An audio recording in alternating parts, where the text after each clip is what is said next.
சுத்துவோம்.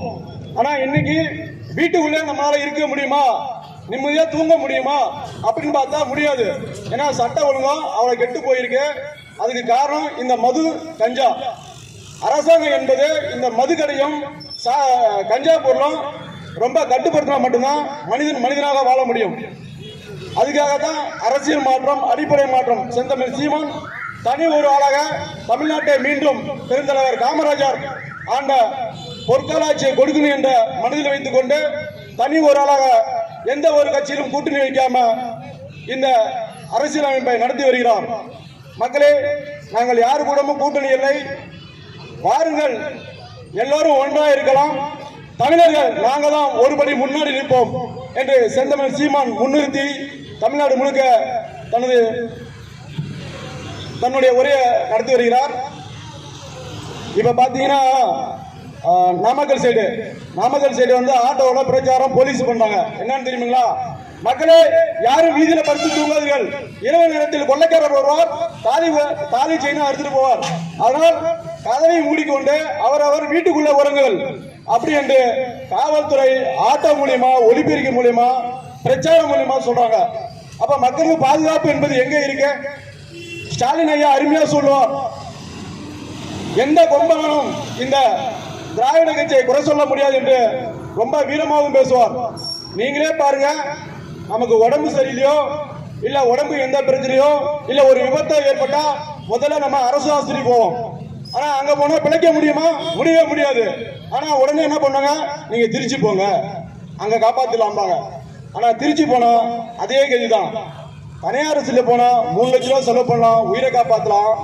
அரசு ஆஸ்பத்திரி போனா 3 லட்சம் செலவு செய்ய தேவையில்ல. ஆனா 3 நாளுக்குள்ள உயிர் போயிடும்.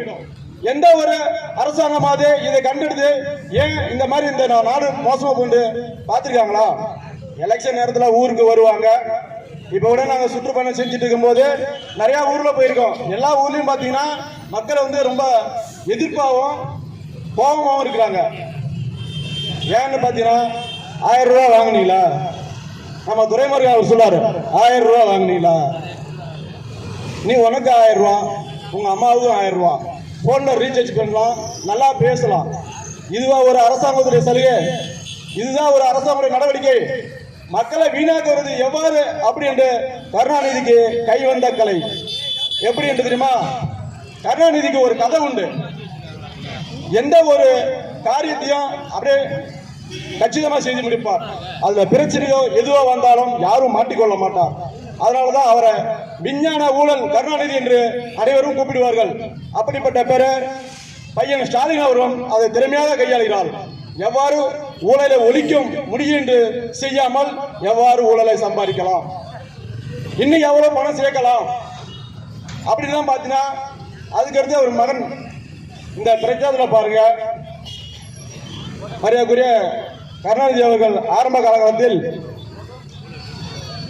எம்ஜிஆர் அவர்கள் ஒரு கேள்வி கேட்டார். நேற்று முதல் துண்டு பீடி கூட குடிக்க வசதி இல்லாதவனுக்கு இன்று முழு பீடி எப்படி வந்தது என்று. நேற்று முதல் துண்டு பீடி கூட குடிக்க வசதி இல்லாத உனக்கு இன்று முழு பீடி குடிக்க எப்படி பணம் வந்தது என்று கேட்டார். உடனே கருணாநிதி பார்த்தார், ஆஹா, நம்மளை காலி பண்ணுவான்ட்டுக்க, நண்பனா இருந்தாலும் அரசியல் வந்துவிட்டால் விலகி வைக்க வேண்டும், பணம் சம்பாதிக்க வேண்டும். இது கருணாநிதியின் அவர்களின் கொள்கை. அதனால் பார்த்தால் நீ கணக்கு கேட்கிறையா, கட்சியை விட்டு வெளியே தூக்கிட்டார்.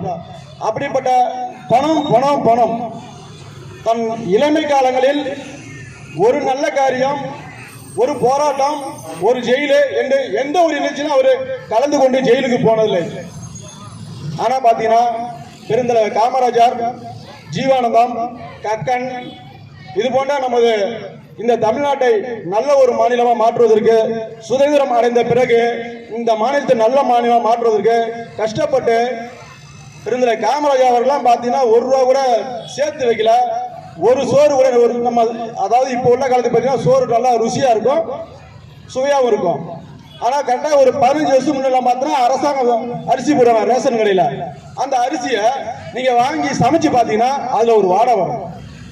இன்றைக்கு உள்ள தலைமுறைக்கு அந்த வாடை எப்படி இருக்கு தெரியாது. ஆனா அன்னைக்கு பெருந்தலைவர் காமராஜர் அப்படிப்பட்ட உணவை தான் உண்டு தனது வருமானத்தில் ஒரு பகுதியை தானமாக செய்தார். பெருந்தலைவர் காமராஜர் அவர்கள் அவருடைய அம்மா சாகும்போது அவர் வீட்டுக்கு சென்றிருந்தார். அப்பொழுது அம்மா இறந்து கிடக்கிறாங்க. பெத்த தாயை பார்த்து அவர் கேட்கிறார், மனசாட்சி அவர் மனசு பேசுது, அம்மா உனக்கு வயதான காலத்தில் நான் எதுவும் செய்யவில்லை, உனக்கு தேவையான வசதி செஞ்சு கொடுக்கலை, ஆனா உன் மனசுல என்னன்னா கனவு கொண்டிருப்பாய், எனக்கு கல்யாணம் செய்து பார்க்கணும் கனவு கொண்டிருப்பாய், உன் ஆசையெல்லாம் நிறைவேற்றாம நிக்கிறேனே அப்படின்னு அழுவார். அவர் அழுவு நேரம் பார்த்து வெட்டியா வந்து, ஐயா அம்மாவின் இறுதி சடங்குக்கு காசு வேணும் குடும்பம் கேட்பார். காமராஜர் கையில் 10 பைசா இல்லை, அழுகுறாரு. அம்மாவை நினைச்சு அழுகுறாரு. அம்மாவுக்கு இறுதி சடங்கு பைசா இல்லாம அழுகுறாரு. உடனே பக்கத்துல பார்த்துட்டு எல்லாருமே அழுகுறாங்க. இப்படிப்பட்ட ஒரு மனிதனான அவர் சேர்த்து வச்ச இந்த தமிழ்நாட்டுடைய சொத்து, கல்வி, தொழில், நீர்வளம், அதுதான் இன்ன வரைக்கும் நாம சாப்பிட்டு இருக்கோம், உயிர் வந்துட்டு இருக்கோம். இதுக்கு எல்லாம் காரணம் அடிப்படை பெருந்தலைவர் காமராஜர். அப்படிப்பட்ட காமராஜர் கருணாநிதி ஆரம்ப காலத்தில் ஒரு வார்த்தை சொல்லுகிறார், நாங்கெல்லாம் ஆரம்பத்துல ரஷ்யாவுக்கு எரும மாட்டு தோலை தான் ஏத்துவோம், இன்னைக்கு எரும மாட்டியே ஏத்தணும் அப்படின்னு என்ன ஒரு எகத்தலமா பேசியிருப்பார். கருணாநிதி ஊழலிலே பெரிய ஊழல். சர்க்காரிய கமிஷனர் யாராவது இருக்கா தெரியுமா? கருணாநிதி முதலமைச்சராக இருக்கும்போது 27,000 மூட்டை நெல் சக்கரை மூட்டை, 27,000 டன் சக்கரை மூட்டை காணாமல் போய்விட்டது. உறவுகளெல்லாம் கேட்கிறார் எங்கே மூட்டை என்று. இது ஒரு பெரிய விஷயமாயி கோர்ட்ல கேஸ் நடந்து வக்கீல் கேட்கிறார், எங்கே அந்த 27,000 டன் சக்கரை மூட்டை? அதற்கு கருணாநிதி அவசியம் அலவாசினார். அதுவா, எறும்பு தின்னு விட்டது சர்க்கரையை அப்படி என்று சொன்னார். எறும்பு எப்படி சர்க்கரை திங்கும்? மேலதான் சாக்கு இருக்கு மேலாரு.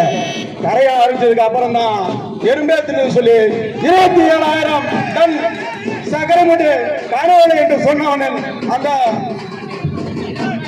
தேர்தல் அந்த